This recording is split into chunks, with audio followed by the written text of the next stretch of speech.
देवघर के रोपवे हादसे में लगातार त्रिकुट पर्वत पर एयरफोर्स के जवान प्रयास कर रहे हैं। आईटीबीपी, इंडियन आर्मी और एयरफोर्स के जवान लगातार हेलीकॉप्टर के माध्यम से रेस्क्यू का प्रयास कर रहे हैं। हम रेस्क्यू की वो एक्सक्लूसिव तस्वीरें आपको दिखा रहे हैं कि किस तरीके से हेलीकॉप्टर के माध्यम से जो बचे हुए 48 लोग हैं, जो फंसे हुए 48 लोग हैं, उन्हें निकालने का प्रयास किया जा रहा है। ऊपरी स्तर पर आप देख सकते हैं कि कितनी ऊंचाई पर वो ट्रॉलियां फंसी हुई है, जिसे निकालने के लिए हेलीकॉप्टर पहुंच चुका है। लोगों को रेस्क्यू कर निकालने के लिए लगातार एयरफोर्स के जवान प्रयास जरूर कर रहे हैं, पर अब तक ये प्रयास असफल रहा है।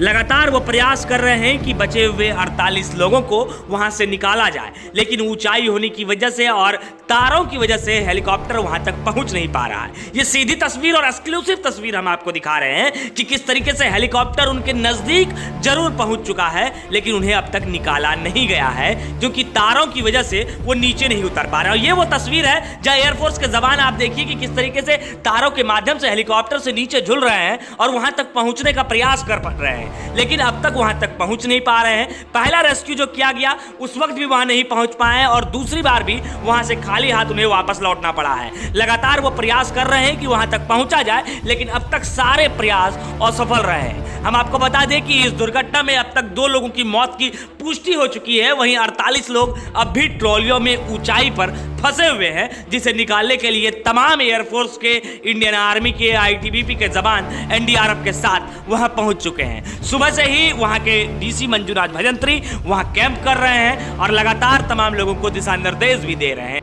अब देखना होगा कि यहां से और कितना समय लग पाता है, क्योंकि ऊपर जो ट्रॉलियां फंसी हुई हैं उनमें भी कुछ लोगों को घायल होने की सूचना बताई जा रही है, लेकिन उन लोगों तक अब तक राहत सामग्री नहीं पहुंच पाई है।